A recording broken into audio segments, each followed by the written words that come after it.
rolling through our Best Actress and Best Supporting Actress picks today. The Oscar fix continues.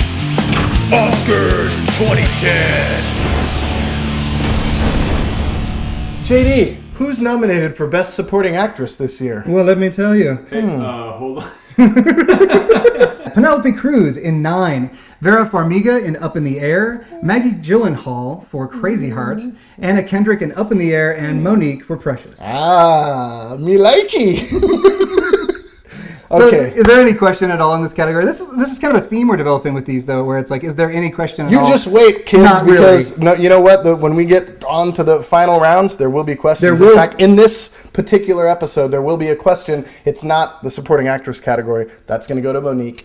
Game over, done deal. Not only was she amazing in this movie, and she's a freaking talk show host and a stand-up comedian. If I remember correctly, the most that I've ever seen Monique on screen before was in VH1's Charm School. So I was surprised to find how amazing she was in this movie. Completely convincing as this abusive mother and transformative. And you know what? I hate to say it, but we'll talk about this too in a second.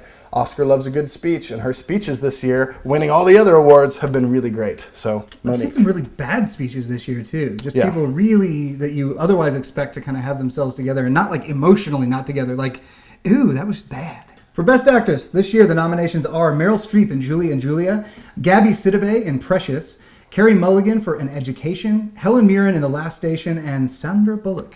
You know in The Blind what? Side. I would love to see Gabourey Sidibe win the Oscar for Precious. She was amazing in that movie. And here's the thing is a lot of people are going to say, oh, she didn't do much. You know, she wasn't outwardly emotional. Well, you know, I'm sorry, but does completely convincing count for anything? I mean, she absolutely made this movie work. And, you know, it wasn't as showy a performance as Monique, so I can see how she's not going to win. Also, Carey Mulligan in An Education, she's going to be a big star. You know, she was really, really great in this movie, this little British movie about a schoolgirl coming of age. She was playing way younger than she really is. But this is between Meryl Streep and Sandra Bullock. Yes. Why? People, somebody tell me why. Why is Sandra Bullock even nominated for an Oscar? That's what I want to know. It's certainly, you would say that, oh, it's a career award. This is her first nomination, okay? Her work in Miss Congeniality didn't get her any Oscars, okay? All right, I'm being a little I bit... always thought she should have been nominated for Demolition Man. Personally. Yes, exactly. Well, you were talking about speeches earlier, and she said earlier, you know, oh, I was nominated for a little movie called Crash, blah, blah, blah. Well, the movie was nominated, and then it won Best Picture, and that was like the worst travesty in the history of the last 20 years of film, so let's just forget that as well, okay? The Blind Side is also up for Best Picture. We'll talk about that later. The reason Sandra Bullock is nominated in this category is because people like her. I like her. I watched her speeches this year when she's won some of the other awards, and I thought she was really nice. She's very humble. She's self-effacing. She's funny. Crew members like her. Other actors like to work with her. She doesn't take challenging roles. She doesn't do things that are too far out of her little box, you know, and it's a big comeback year because this movie made a lot of money, but let's face it, she doesn't deserve to win an Oscar. That said, Meryl Streep is only a 2-time winner.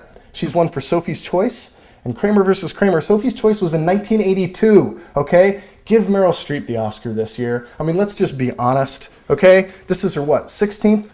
Can I read the thing? 16th. Yeah. This is her 16th nomination, and everybody thinks, oh, she's always there, she always wins. She's only won twice, and you know what? As Julia Child in this movie, she is very convincing, carries the whole film, you know, and that's what you want out of a Best Actress contender. If it comes down to those two, I think the Oscars are going to pull back. Hopefully, the Academy will pull back and say, giving Meryl Streep the award seems like an Oscar thing to do. Giving Sandra Bullock the award... Seems like a Grammy Awards thing to do. Exactly. So, I'm going to pick Meryl Streep, but maybe it's only because I can't fathom the fact that Bullock would actually win.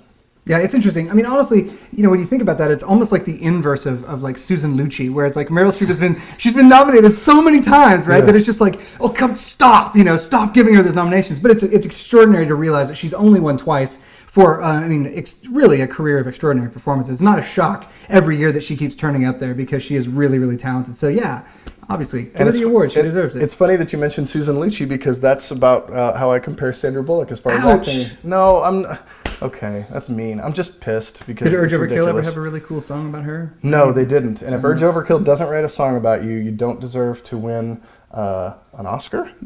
or an Emmy or It doesn't anything work. else. Yeah. Urge Overkill had a really. song about Susan Lucci's character, Erica Kane, on their album Saturation. And the three of you who got that, kudos.